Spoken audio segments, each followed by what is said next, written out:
আচ্ছা তোমরা কথা নাই ও যে সাকিবে তুই লাগবো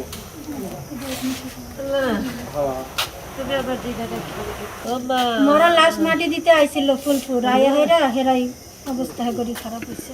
ওনার খালা শ্বশুরের স্বামী মারা গেছে, ওনার মাটি দিতে আসছিল।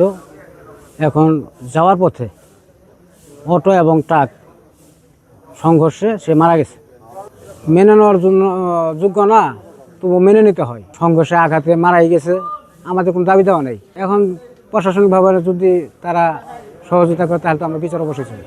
ওনারা সবাই মিলে ওনাদের আত্মীয়ের মারা গেছে জানাজা পড়ার জন্য গেছিল, মাটি দেওয়ার জন্য। ফিরার পথে রাস্তায় একটা ট্রাক, গরুবাহী ট্রাক এসে ধাক্কা দেয়। ধাক্কা দেওয়ার পরে মারা যায়। 1, 2, 3 ঢাকায় জমি জিতে নিন 100% ক্যাশব্যাক সহ 20 কোটি টাকার পুরস্কার।